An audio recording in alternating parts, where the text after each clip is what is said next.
Krishnaji, welcome. You've written and spoken a great deal about meditation, and certainly in America there's a great deal of misunderstanding about meditation, and I think it might be useful for you to speak about your understanding of what meditation really is. I think we ought to talk over first what generally meditation is supposed to be.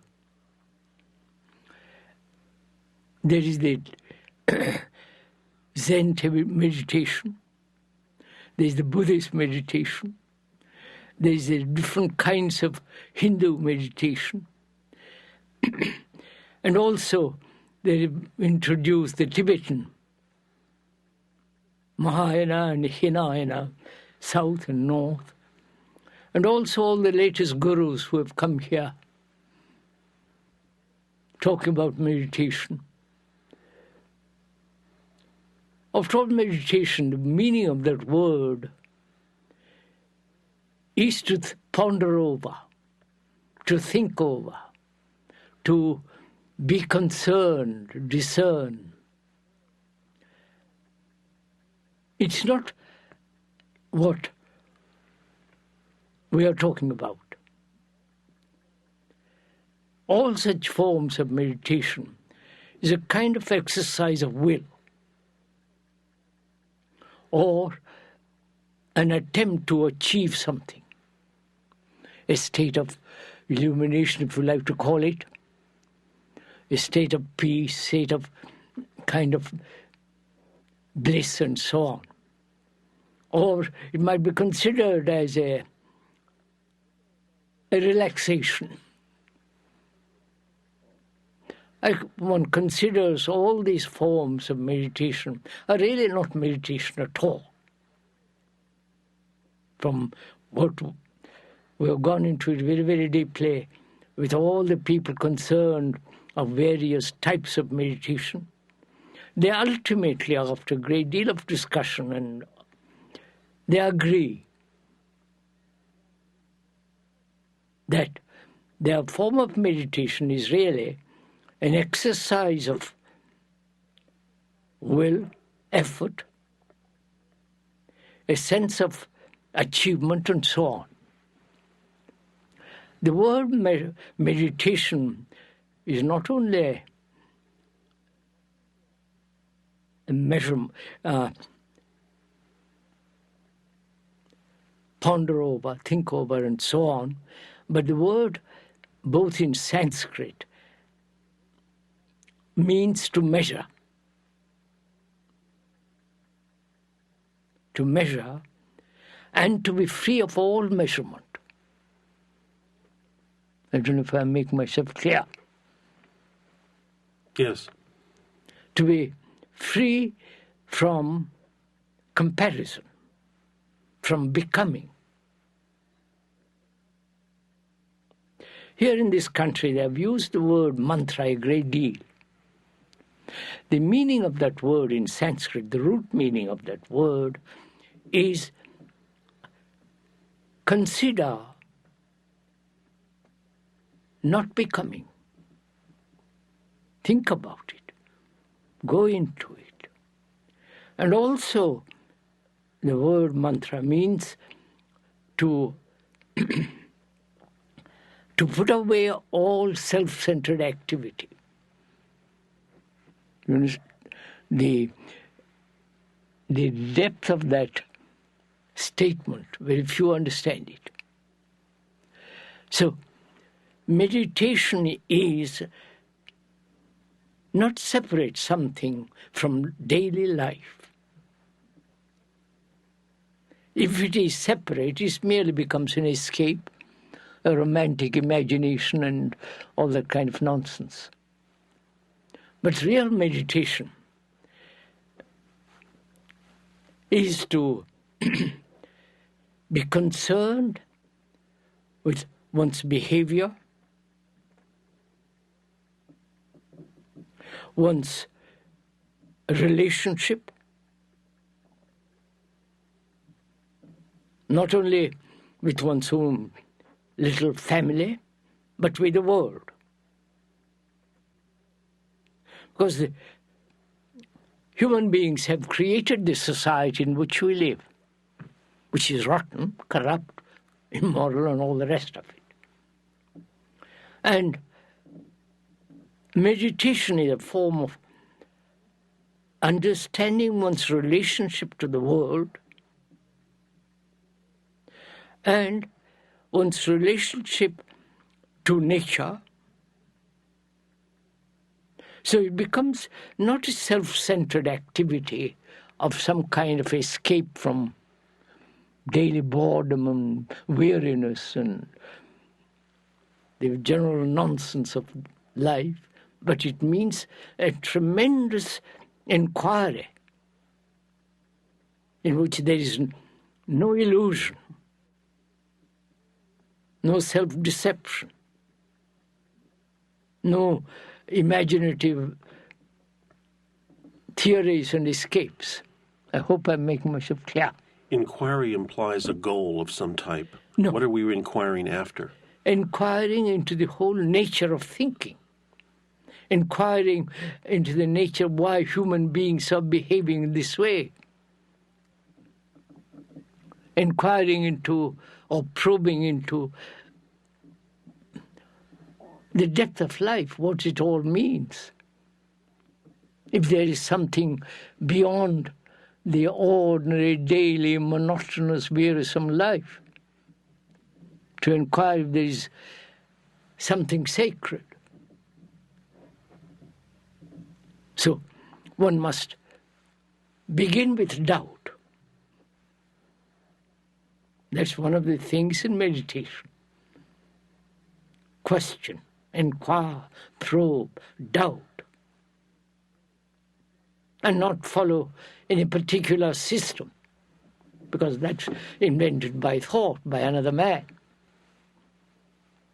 And also meditation means inquiring into the whole nature of yourself, your consciousness, and so on. It's a very complex thing, not just meditate for 20 minutes and relax and carry on with your daily, ugly, brutal life.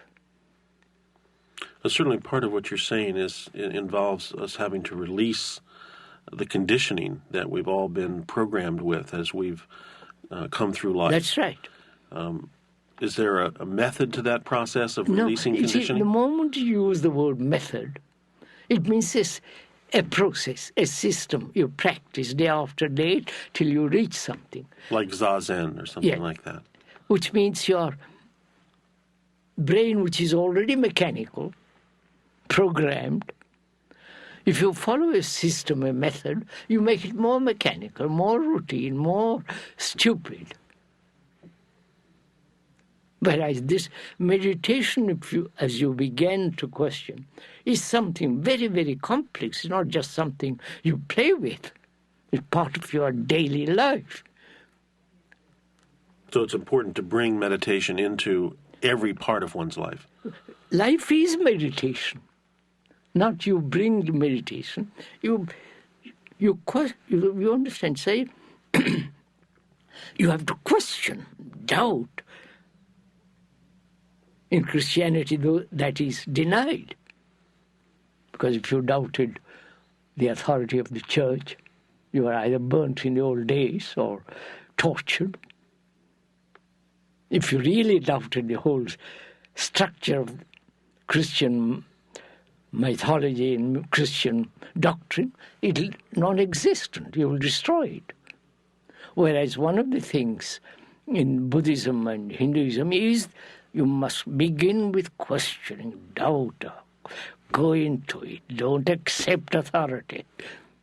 Can the very non-acceptance or non-believing become a belief system? Of course, you can make it.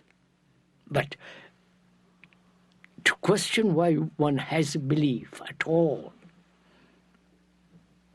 belief implies a sense of security in some form of ideal, in some form of God and so on. That's why should one have belief at all about anything? You don't believe sun rises and sun sets. You don't believe in the constellation of Orion. You don't believe London exists. It's there. Belief has really, like ideologies, have divided man. The communist ideology, the capitalist ideology, and so on. One of the divisions in the world is brought about by ideologies, by ideals, beliefs. And so there is always conflict between human beings. One of the questions is to find out if man can live without conflict.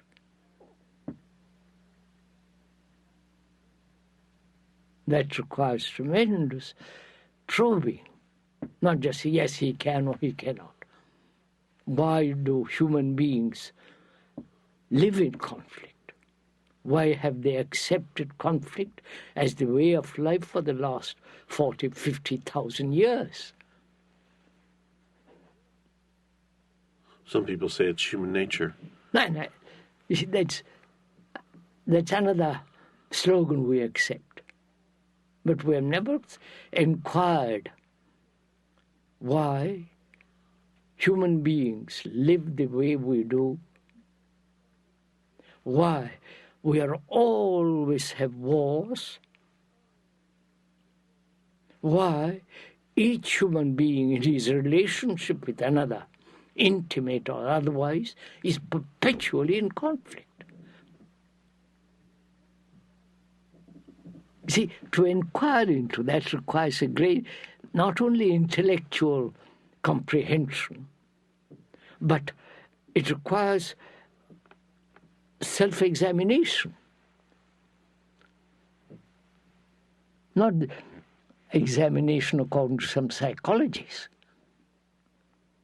whether Freudian and so on, but to actually inquire into yourself.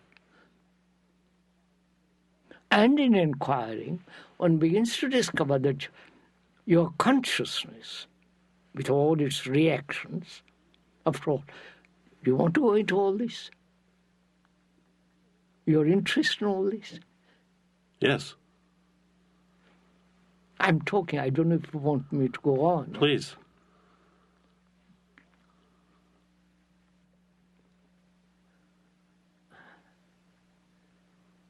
Some people don't accept, some psychologists don't accept consciousness.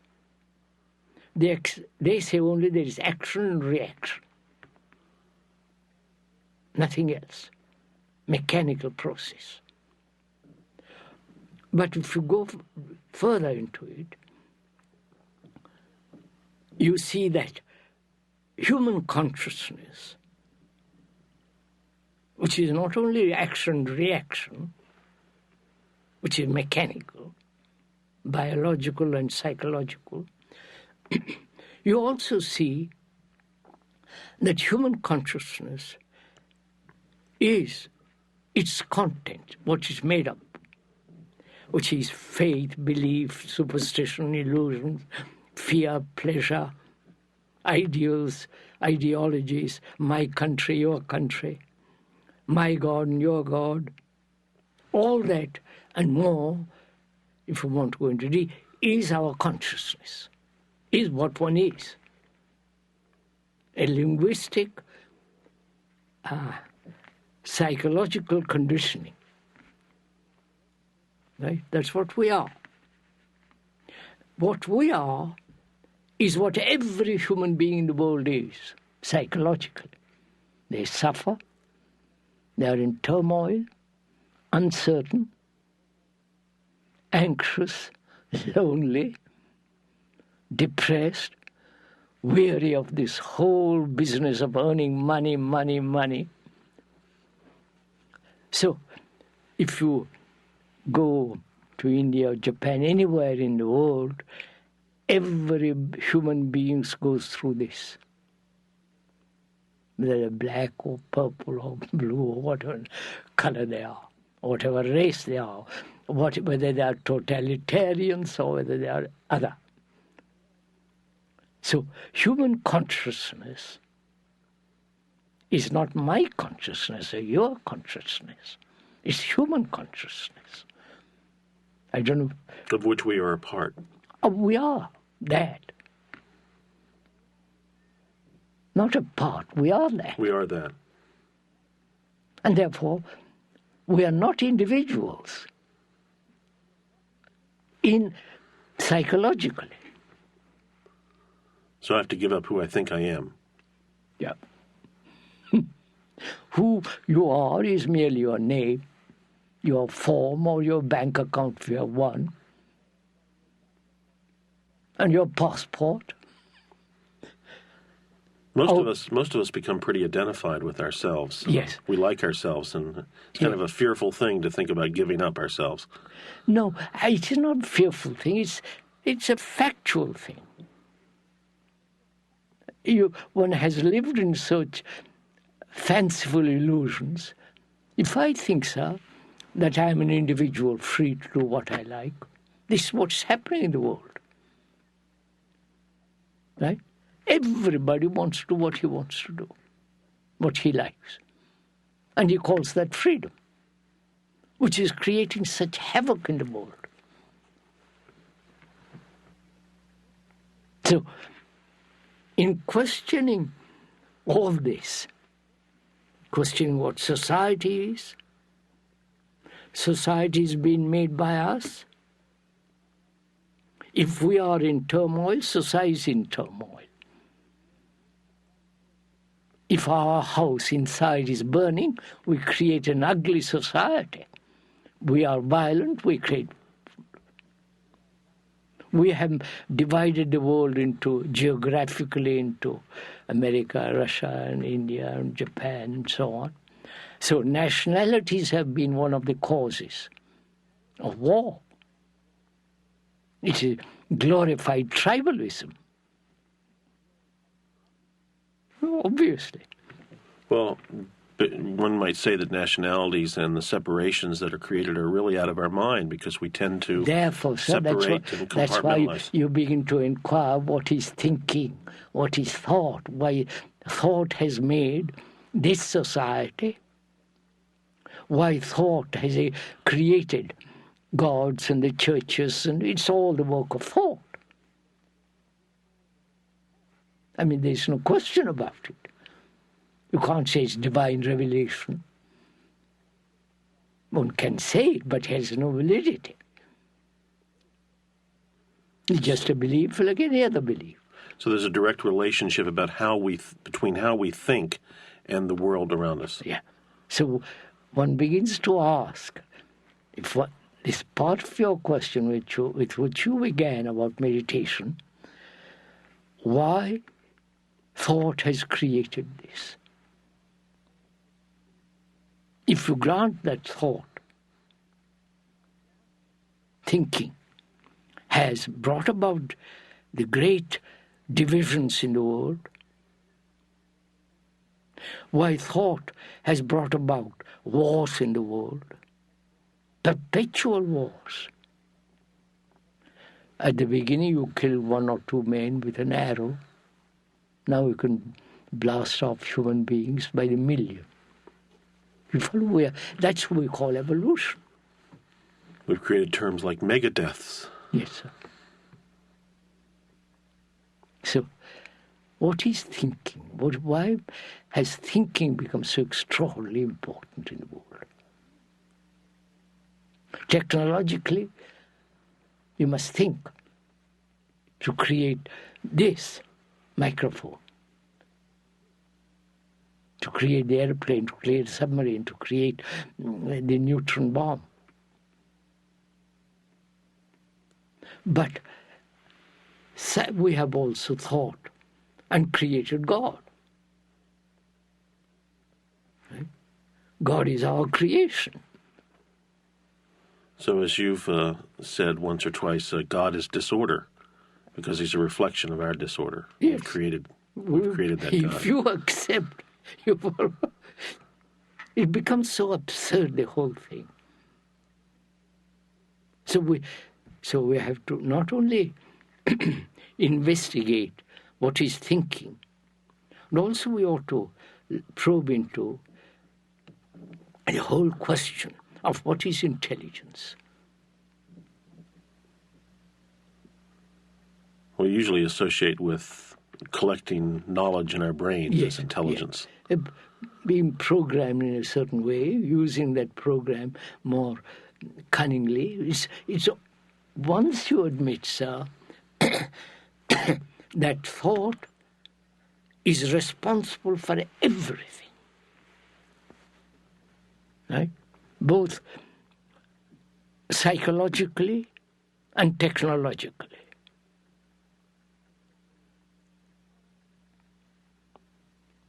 Thought is limited. I think all scientists would agree to that.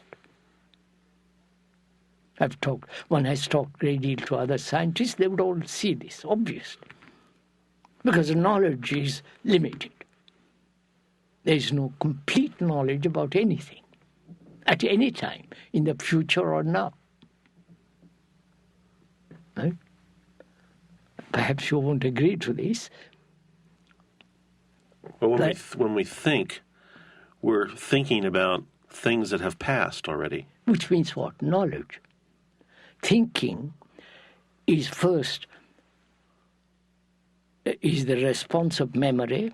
If I have no memory, I couldn't think. Memory implies, memory is stored in the brain. Memory is the response of knowledge. Knowledge is experience, right? Experience, knowledge, memory, thought. So, as knowledge is will always be limited, so thinking is limited. Thinking may imagine it can imagine it's illimitable, but it's still limited. I don't know if You're suggesting that chain can be broken. Yes, absolutely. But that requires not some kind of acceptance of authority. It requires examination, probing, questioning, doubting, which very, very few people are willing to do because they live in false security. Well, you know, in America, Krishnaji, there are probably more how-to books sold than any other type of book. I know. Everyone's looking for how-to. How do I do it? Yes. Whatever it is. Yes. How do I do it? Yes. And also, the specialists are now willing to tell you how to do it. There are lots of people out there that are willing to tell you. Yes. If you want to have done your hair properly, you go to a specialist. How to raise a baby, how to think, what to do. So gradually, I don't know if in this country one is aware that you are all becoming slaves to specialists. How to make up your face, how to... The other day I heard the most extraordinary thing. As a woman was asking especially how to sleep with her husband. He follows her. It's incredible. Yes, it is. We pride ourselves about being a free people. You see, that's what I'm questioning. So, if we could go into the question of what is thinking, why thought has made life so utterly wearisome, cruel, bestial, for what it is now.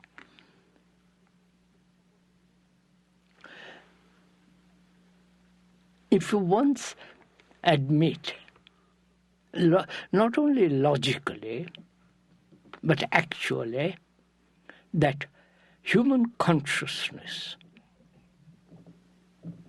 is not individual consciousness, it is the consciousness of all humanity. Right? That's very difficult to not only intellectually accept it, but to feel it. Then you become tremendously responsible for what you're doing. Once you feel that. Of course. Krishnanji, you were going to continue in just 1 minute. You're listening to an interview with the late J. Krishnamurti. My name is Michael Toms, and this is New Dimensions.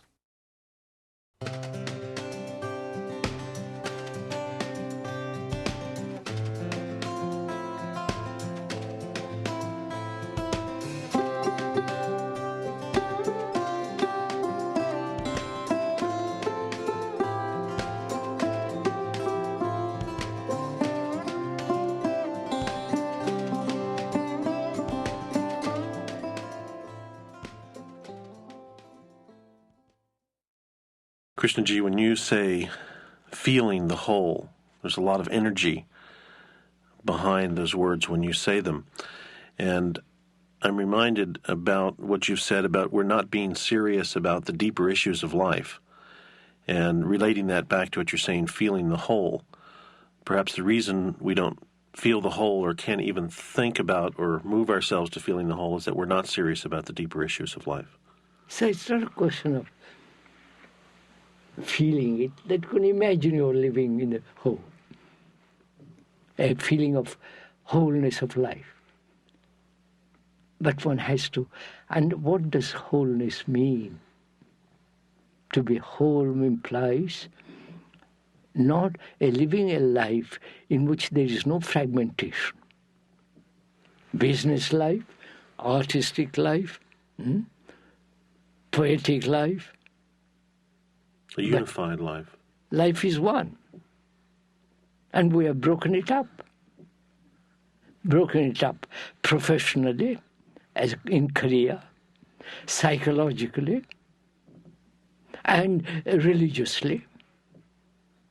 It goes back to thinking again in a fragmented just way it. of...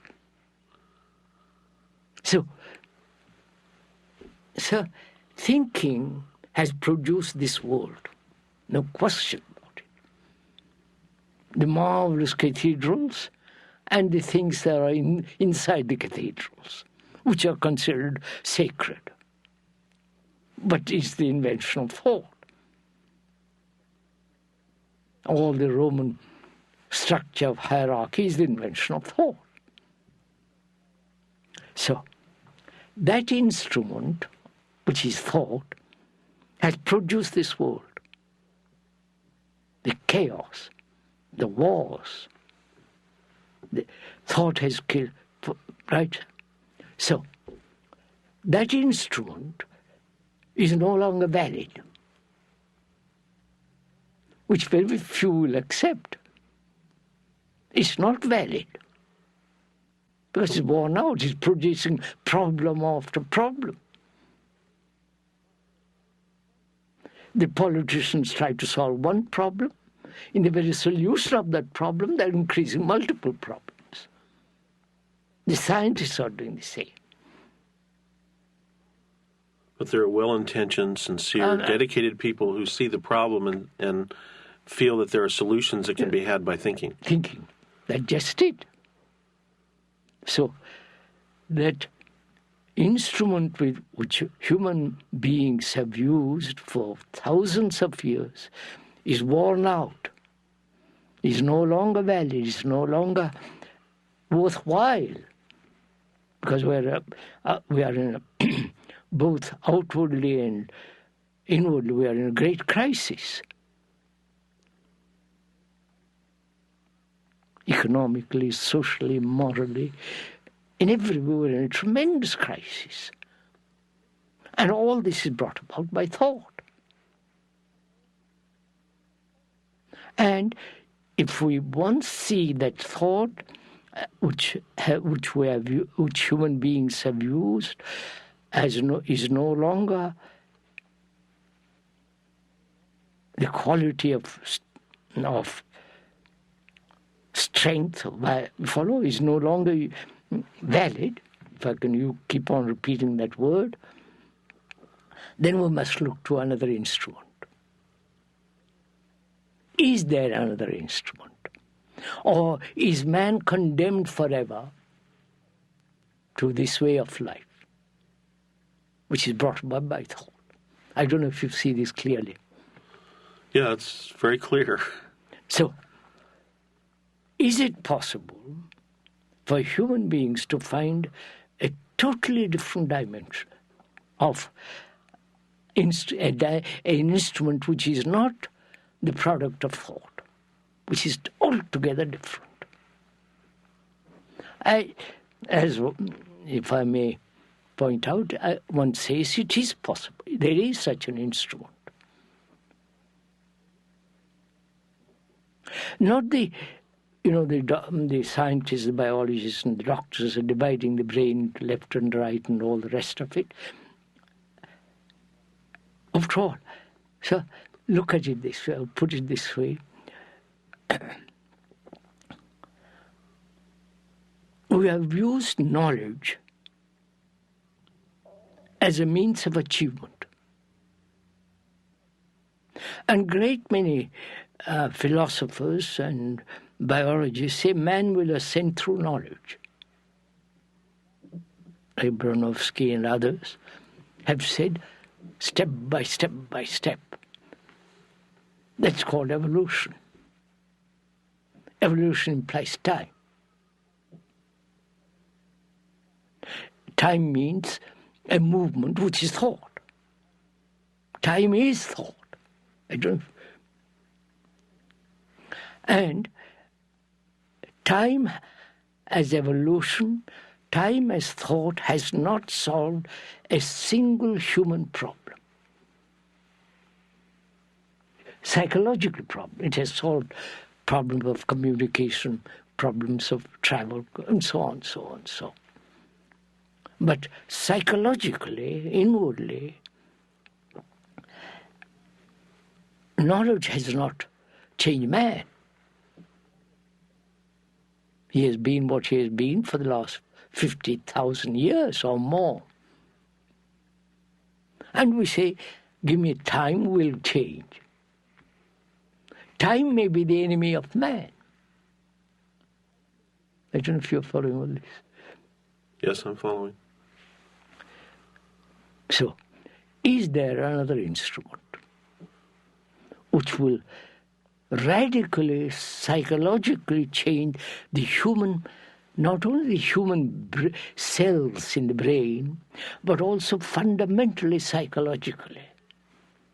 You understand? Now, one must question it, which means one must doubt the validity of thought, right? And see its place in the technological, in the world of communication, so on, the world of business, so on. And psychologically, has it any place at all?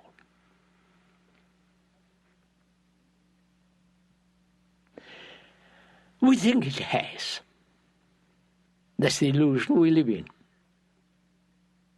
Because we have want security, right? Every human being wants security. The greatest intellect and the poorest uneducated person who doesn't know how to read or write, he says, give me food, clothes, and shelter. I don't care for anything else. I don't know, we have lived in poverty. We know this.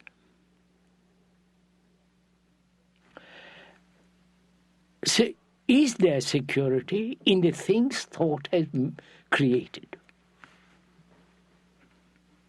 There doesn't seem to be security there. Beg pardon? There doesn't seem to be security in the things thought has created. No, it's a fact. In nationality, there's no security. In the whole invention of, by thought of the churches and religions, there is no security there. Sometimes we fool ourselves into thinking there is. That's right. So is there security in the things that thought has created? If there is no security there, is there a security that is irrevocable, unchangeable? One says there is. But to find that out, one must move away from the whole time process.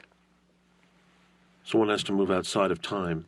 Yes, not scientific fiction time, but time is brought about by thought. Yesterday, today, and tomorrow. Yesterday is all the accumulation of million years. Genetic memory. That's memory. That's tradition. That's what I've been told, programmed. I'm a Catholic, Protestant, or a Hindu, Buddhist, all that kind of silly stuff. So, is there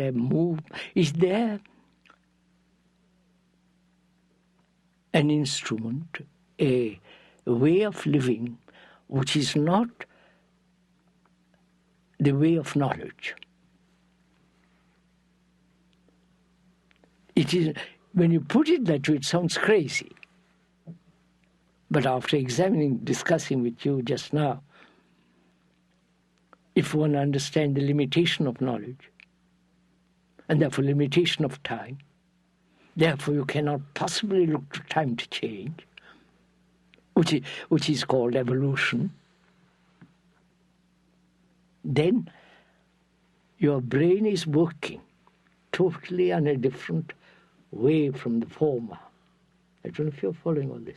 Because you have set aside the importance of knowledge. Therefore, what is important is learning. Learning is not to accumulate. Learning. So one begins to learn about fear. Whether man can ever live without fear. Because we must inquire into that, otherwise you can't find the instrument. Whether you can live not only psychologically but deeply, most profoundly, whether the brain can ever find is a place where it is no fear. We say there is such a thing. How do you know that you're not fooling yourself? Oh, absolutely. Because you begin with doubt. Doubt of everything you think, you feel.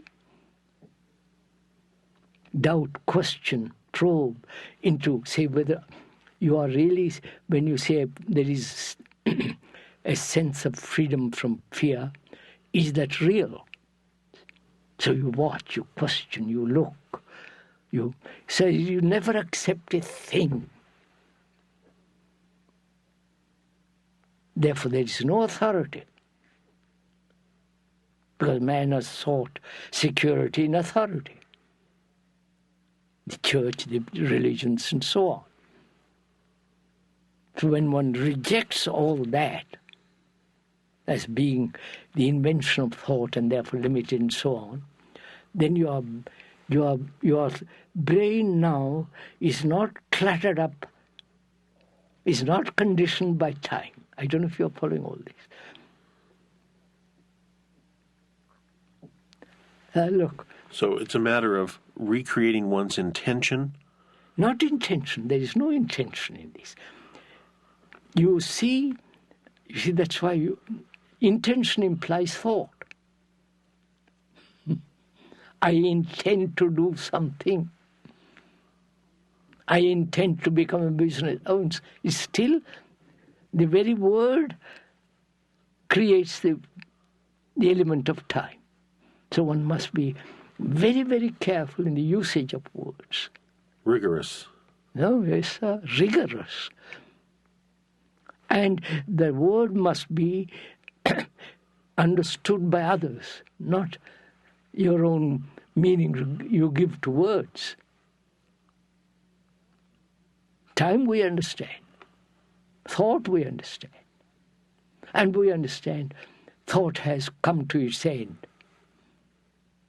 That's very difficult to accept for most people. Because they don't want to think, they don't want to look. They want, please tell me how to escape. The entertainment industry is now rampant. Footballs, cinemas, all the religious ceremonies are entertainments. Well, clearly there's a lot of desire to escape what we see as the world around us. So to find out if there is another instrument, you have to exercise your capacity,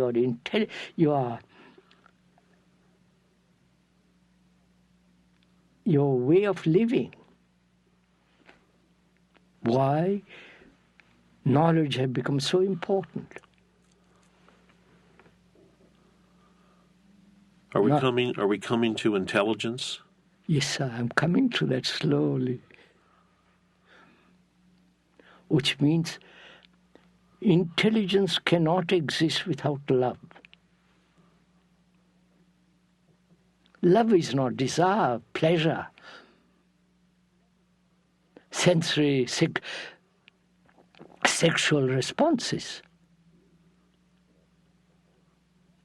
We have made love into all that. We see, as somebody said the other day, some time ago, that without jealousy I have no love. Sounds so appalling, so trivial. Yeah, it does sound trivial, actually. But that person was very well known, writer and scholar and all the rest of it. Do you think love is something you can write about? No. You can write it, but if there is no feeling there, if your heart has no love, how can you talk about it? You may a poet like Keats may have had this feeling, I don't know. But I'm saying there is no intelligence without love. And there cannot be love if you're ambitious, if there is conflict in you. And love is not the movement of thought. The picture it creates is not love. So love means the freedom from all conflict. It's not a negative state, but through negation you come to the positive.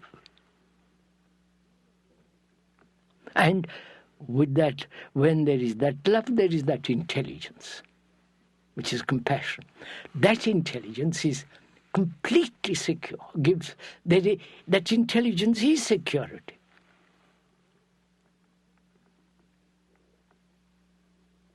But to come to that, one has to meditate, not all this silly stuff, money-making business, but one has to be very, very serious about all this.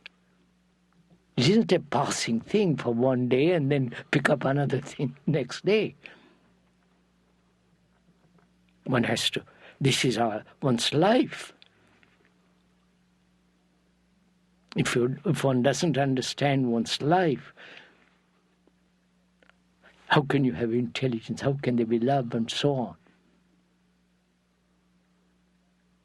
So it is really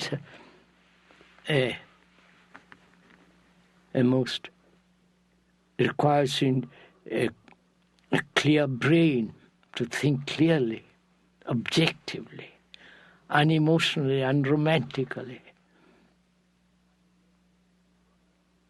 And thought has created fear, pleasure, sorrow.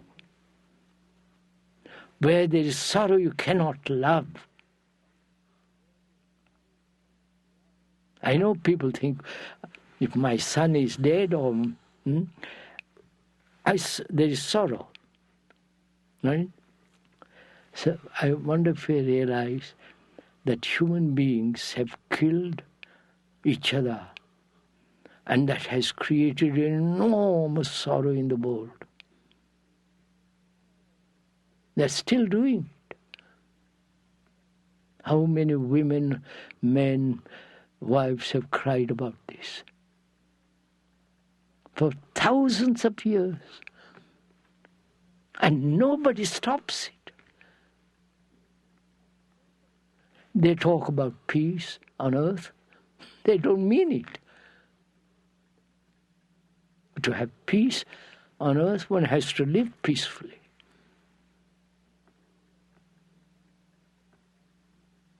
And that peace cannot be brought about through legislation.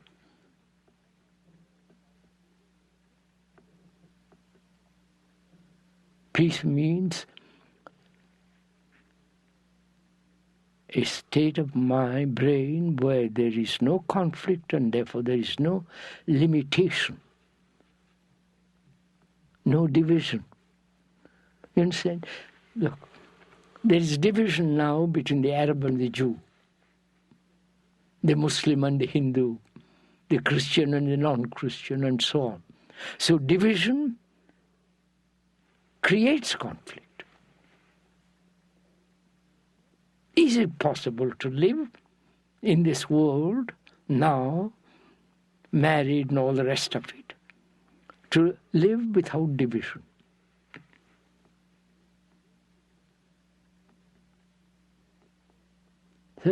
These are really very, very serious questions, not just pass on the television or radio for a few minutes. One has to give one's energy to find out all this. Not just read about it or hope to achieve it someday or other. One has to give one's capacities, energies, thought into all this. And very few people are willing to do it. Tell me how. They're all concerned how to.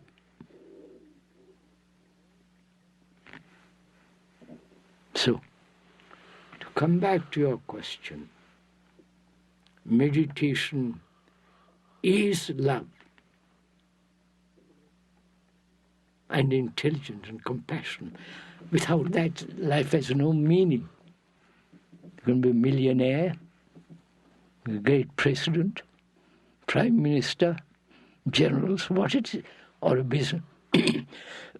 All that has no meaning.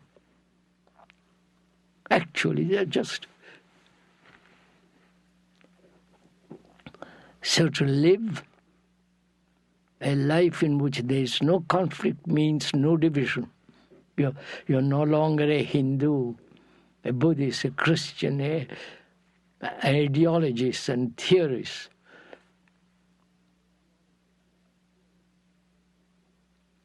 In this way, how to live there is great beauty in this.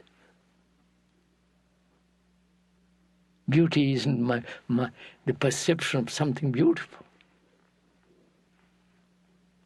It is the way of living.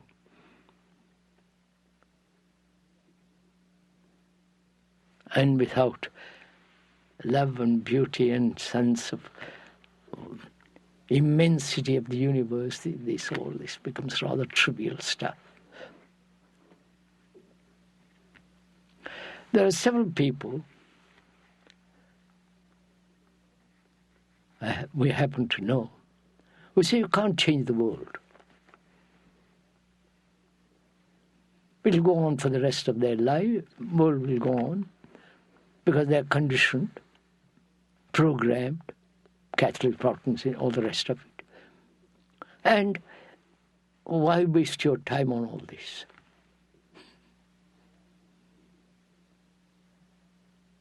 Retire, Go back to some monastery or to some Himalayan cave or in jungle, just live there.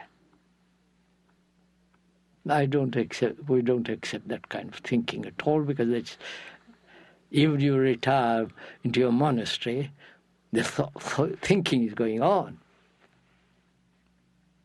You may worship your particular symbol, your particular image, but it's still a product of thought. So through thought you cannot achieve the immensity of life.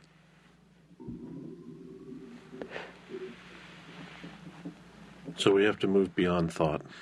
Yes. Not give it its right value. To come here, to your house, and you have to follow certain rules, and you have to think, you have to watch. Their thought is necessary. To learn language, thought is necessary. To go from here to there, thought is necessary. But psychologically involved, thought has no place. But to see that,